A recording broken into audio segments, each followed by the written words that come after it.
Muy buenas noches, señor tutor. Nosotros somos Mauricio y Jordi. Estamos trabajando el tema de la unidad 3, conceptualización de la transdisciplinariedad. Nosotros vamos a definir cómo vamos a trabajar esta mesa redonda con un tiempo de 30 minutos. Yo voy a ser la persona que va a moderar y controlar los tiempos. Solamente pues participamos dos personas en el foro y el compañero Jordi va a ser el secretario. Entonces, luego de esto, vamos a tener 3 minutos como tiempo máximo para que cada uno defina y maneje un tiempo para sus intervenciones. Vamos a trabajar el tema. Al principio vamos a hacer una breve explicación de lo que nosotros entendimos y acogimos de la lectura y nos vamos a ir por los otros 6 subtemas que plantea la lectura.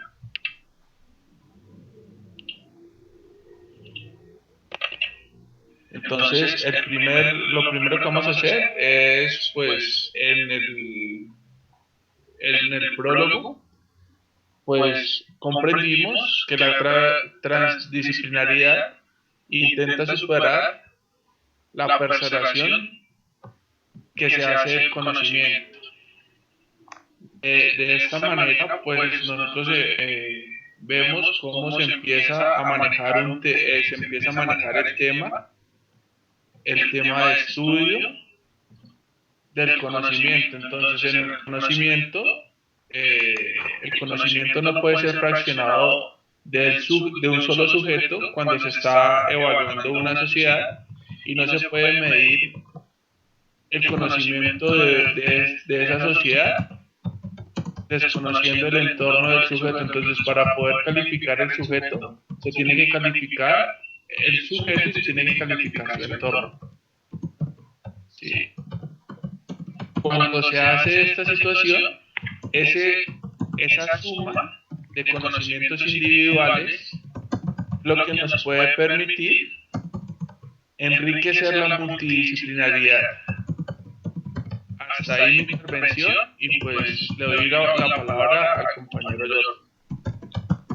Jordi. Bueno, en cuanto a dar el concepto de transdisciplinariedad, yo tengo que pues es la creación y la difusión de recursos terminológicos que dan cuenta de usos específicos que los especialistas hacen del lenguaje y la evolución de dichos usos. Entonces, la disciplinaridad, me va a dar a mí la pauta para que nosotros incursionemos en determinado tema o en determinada materia y de esta manera nosotros utilizar un lenguaje adecuado en el cual nos sintamos identificados en el caso específico de la comunicación, siendo que pues obviamente la comunicación atrae muchas más materias y muchas más áreas en cuanto al ser humano, ¿no? Eh, Adicional a esto, cuando todo se converge en utilizar específicamente esos conceptos, vamos a poder hacer un, un recuento completo de los conceptos específicos que debemos utilizar y que obviamente van a tratar del tema específico de la comunicación.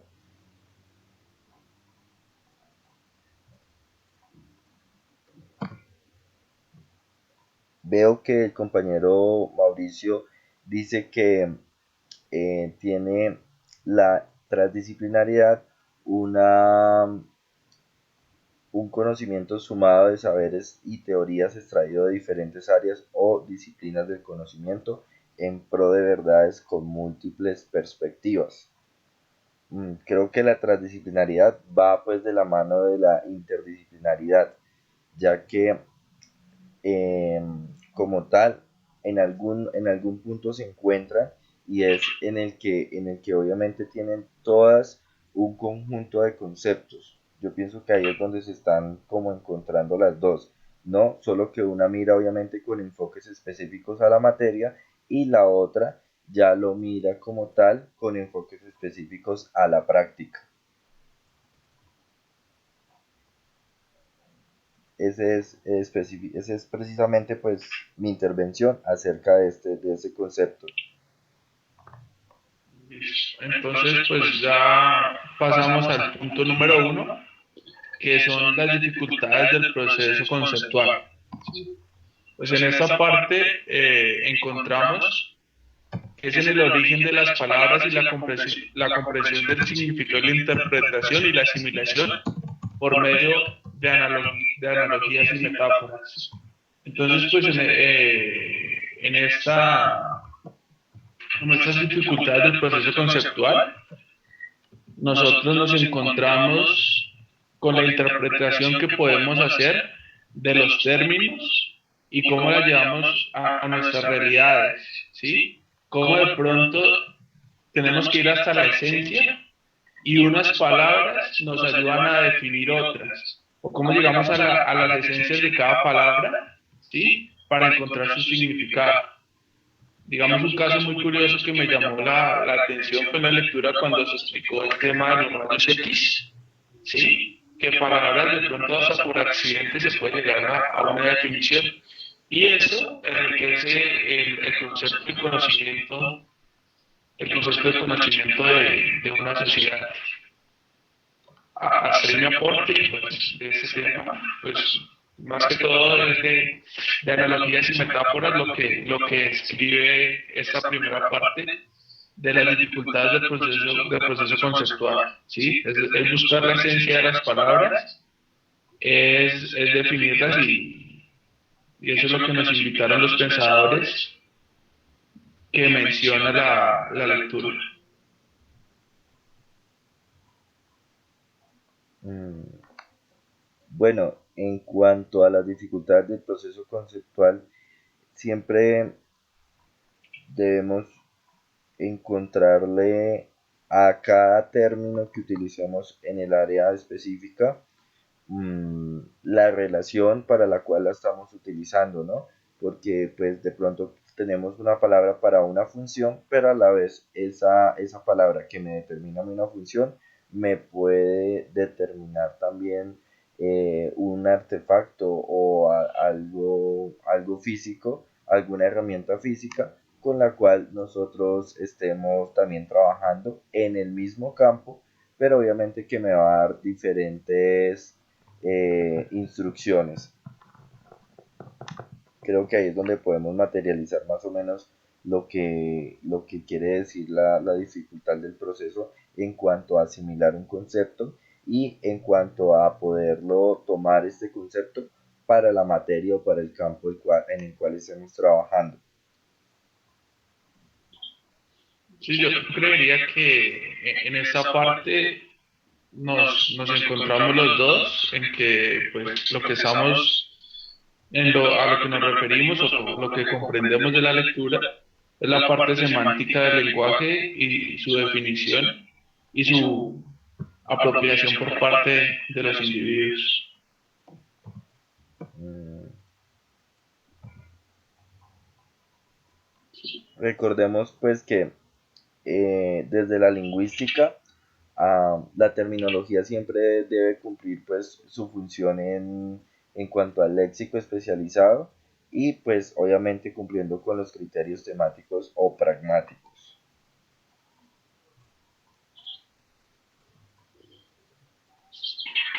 Entonces ya como segundo punto y con los 10 minutos que ya llevamos de grabación, el segundo punto que nosotros tenemos es el problema epistémico. ¿Sí?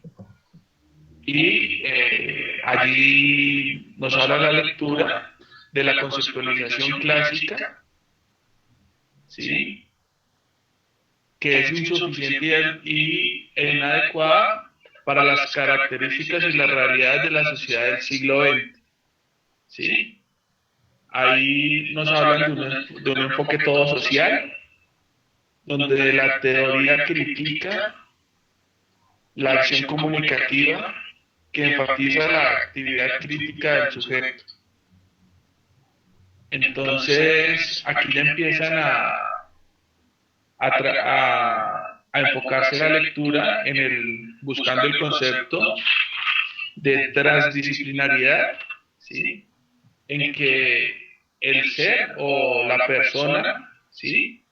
Influye en una cadena, ¿sí? Para buscar dentro de un mismo entorno, ¿sí? Entonces se habla que todo influye en todo. Entonces cuando se habla de esto, pues nos podemos encontrar, ¿sí? Que no se puede mirar o no se puede conceptualizar el conocimiento y no se puede evaluar al individuo o al tema que se esté evaluando de forma individual sin ver cómo esta situación va a afectar al entorno para tener una visión amplia del tema o del tema que se está tratando, ¿sí? Y ahí es cuando nosotros transformamos nuestra forma de pensar para analizar un contexto global y no un contexto individual. Sí, entonces pues hasta ahí dejo mi primer aporte sobre este tema. Bueno, el problema epistémico, eh, veo que en cuanto a su puesta, Mauricio dice que todo influye en todo, que debe verse de una manera global, pero a la vez particular, para que se pueda analizar al individuo con sus repercusiones tanto generales como específicas, ¿no? Mm, yo creo que desde la perspectiva del usuario, ya sea directa o intermediaria, la terminología debe ser un concepto pues, de unidades de comunicación útiles y prácticas. También que podamos evaluarlas en función de criterios de economía, precisión y adecuación de la expresión, ya pasándolo pues a un plano más real, ¿no? Porque a veces no podemos, a veces debemos cuantificar cuál es el alcance que tiene cierto concepto y hacia cuántas personas va a ir dirigido, ¿no? O hacia cuántos individuos va a ir dirigido, porque un concepto me puede, dependiendo de su terminación, puede ir a una sola persona o puede ir a varias.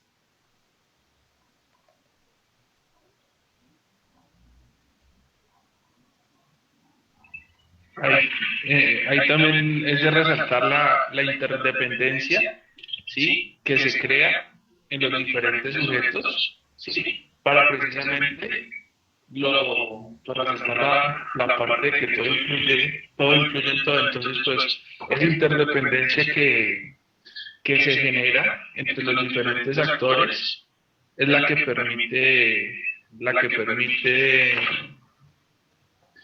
que nos plantea el problema epistémico.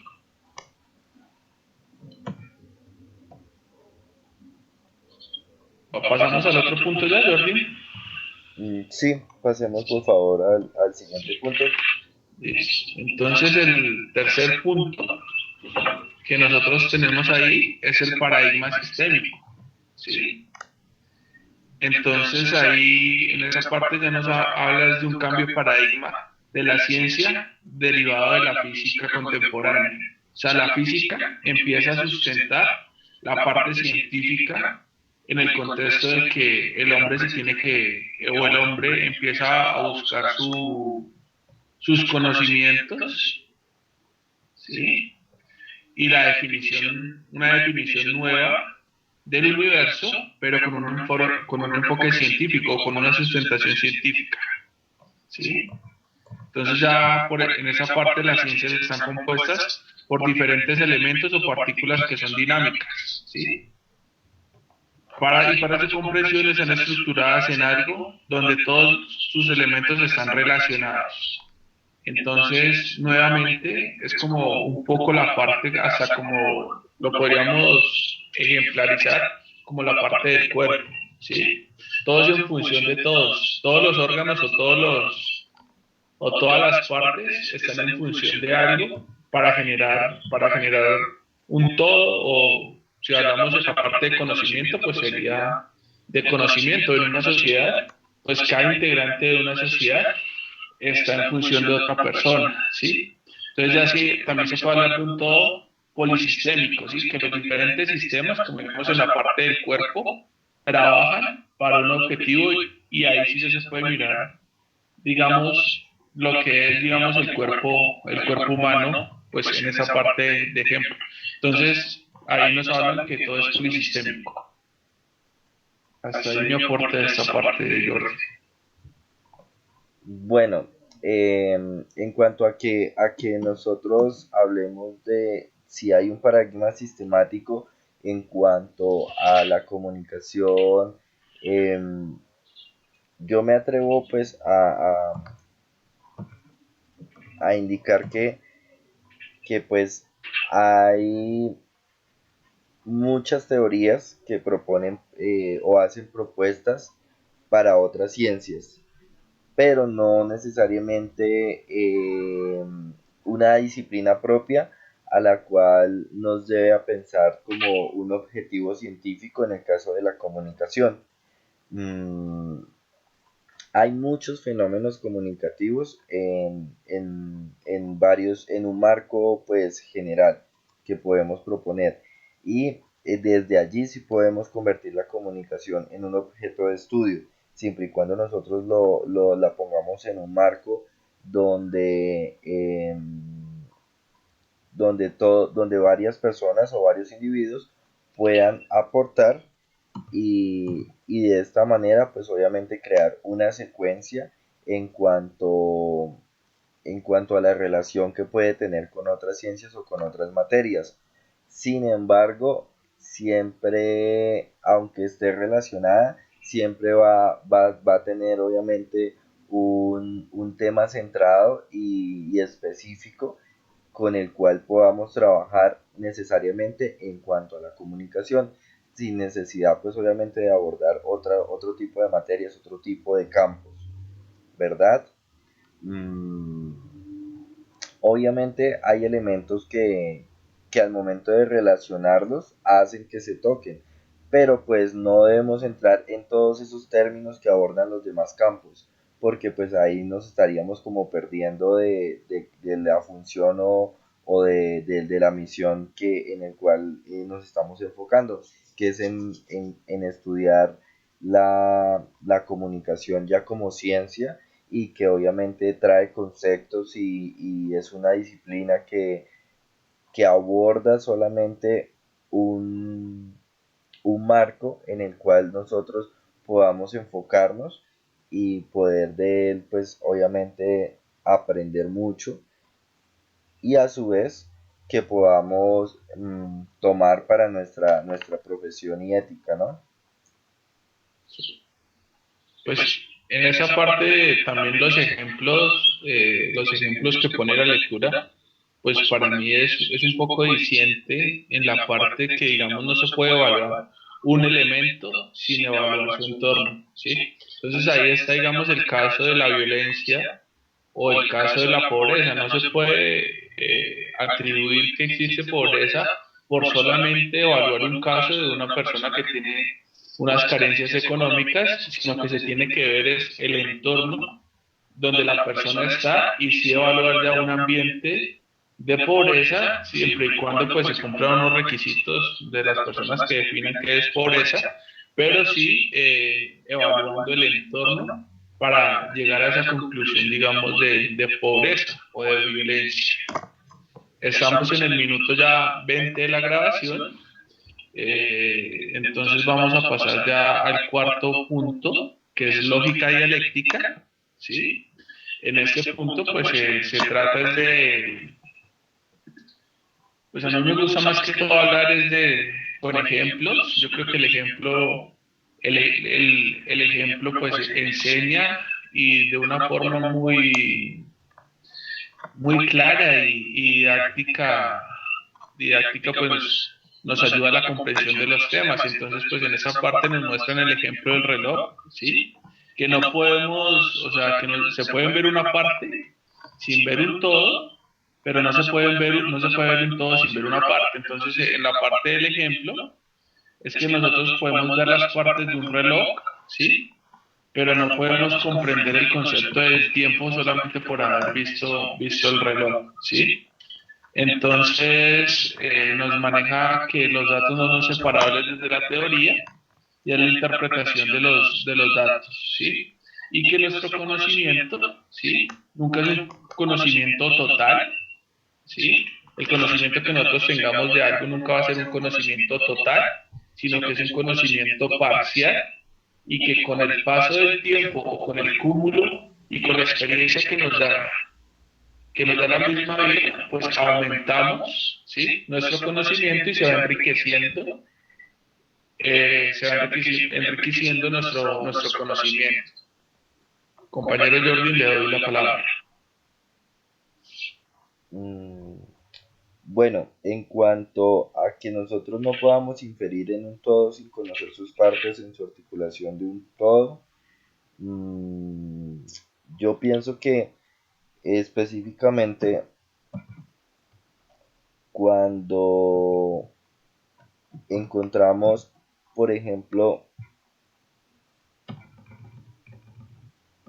las posturas que tiene uno de los pensadores que es Sager, em, cuando él dice que se niega la terminología a la condición de disciplina pendiente, aunque reconoce que existen y deben existir unas bases teóricas que subyacen a la práctica terminográfica.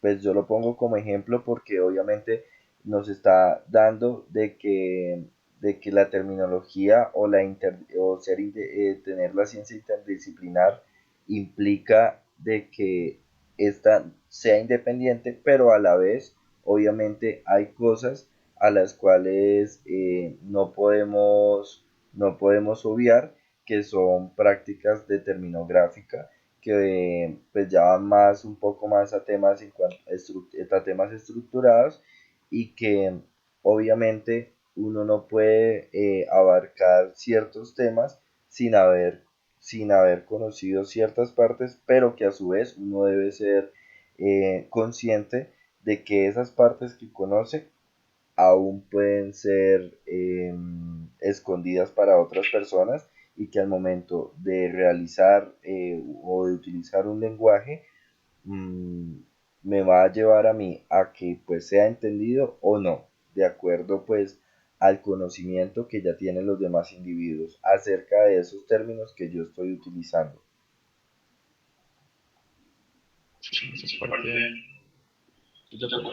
El ya en el quinto punto encontramos la experiencia de verdad transdisciplinaria. Entonces, pues para cambiar un poco el ritmo, entonces le pido al compañero Jordan que inicie este tema, por favor. El de quinto, la experiencia de verdad transdisciplinaria, que es cuando nos habla el texto de integración de la ciencia, el arte y la ética, sobre lo bueno, lo verdadero y lo bello. Converge. Bueno, ya sería como tal a dar una definición de por qué la comunicación es una experiencia transdisciplinar. Mm, pues hay una parte en que quiero enfatizar y es que la comunicación es una ciencia autónoma. Se sacude de pronto de ser como el siervo de muchas disciplinas, porque obviamente todas las disciplinas y como todas las prácticas que realice el ser humano o inclusive algún individuo pues vivo, los llevan a comunicarse, ¿no? Eh, para mí puede ser un conjunto de teorías que obviamente converge a otras ciencias y que está involucrando no solamente conocimiento, que no solamente involucra el estudio de este campo, sino que adicional a esto, pues es un arte, Es un arte porque el individuo siempre está en busca de comunicarse y en busca de tener ese canal al cual hacerse entender en cuanto a sus ideas y lo que quiere expresar y lo que quiere también que las demás personas tengan como respuesta acerca de esos mensajes. Y obviamente hay una ética para poder nosotros comunicarnos y hay unas normas que se crean en cuanto al ejercicio de toda la comunicación, entre las cuales está pues obviamente poderse comunicar con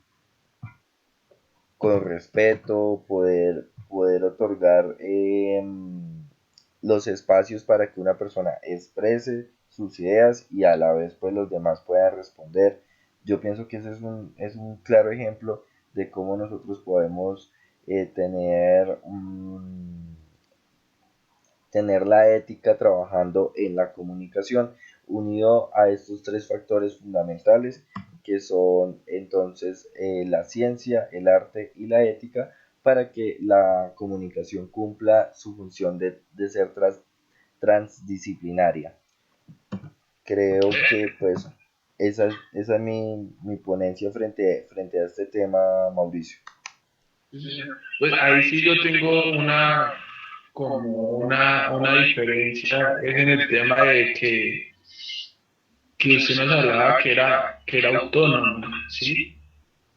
La comunicación como tal. Y yo diría que más bien es como interdisciplinaria, porque usted mismo da la sustentación de que coge de cada otra ciencia, coge una parte. Y pues eso es como la definición de interdisciplinaria. Entonces, pues ahí sería como una acotación o una pues diferencia de pensamiento que existe o que tengo con respecto a su exposición. Ya en el punto sexto y el último punto que nosotros tenemos es el diálogo como método, ¿sí? En este punto, pues, el tema de estudio nos plantea la posibilidad, ¿sí? Nos plantea la posibilidad que la única forma para generar un conocimiento colectivo es la suma del conocimiento individual por medio del diálogo, ¿sí? Entonces, pues en esa parte es lo que yo resalto, habían también diferentes ejemplos, pero es la suma de ese conocimiento individual de cada persona y el interactuar con el otro y el compartir las experiencias la que permite generar un conocimiento colectivo y un conocimiento más profundo y generar un conocimiento mayor y sumar las perspectivas que tenga cada persona, ¿sí? Sumar las perspectivas de una persona con otra persona y con otra persona y ya con una sociedad, pues genera un conocimiento mucho más grande. Entonces ya en este minuto y medio que nos queda, pues vamos a hacer, el compañero Jordan va a terminar el tema y como secretario, pues vamos a anexar a la grabación, pues las conclusiones finales de los apuntes que ha tomado el compañero. Entonces, Jordan, adelante en este minuto y medio.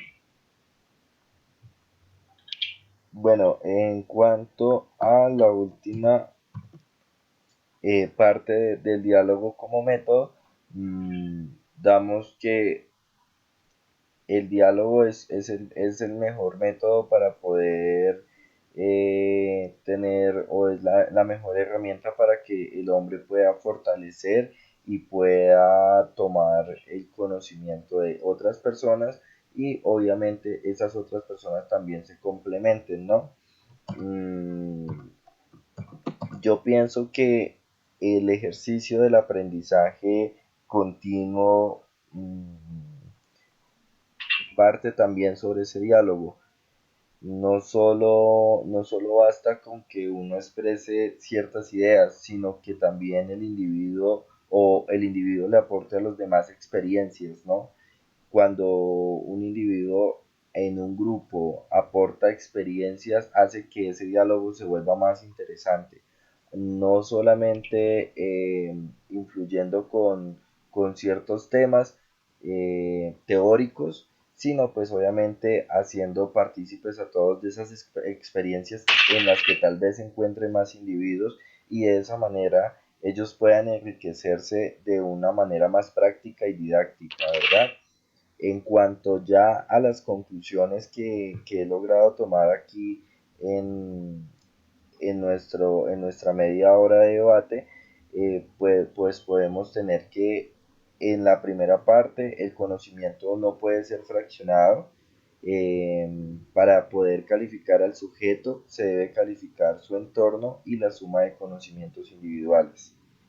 En cuanto a los procesos de conceptualización, podemos dar a la comunicación como una ciencia, a la comunicación como una ciencia multidisciplinaria porque se apoya en varias ciencias.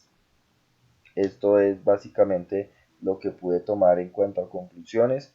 Mm, Tuvimos varios ejemplos en los cuales mm, podíamos ver ejemplos de análisis y lógica y planteamos varios problemas.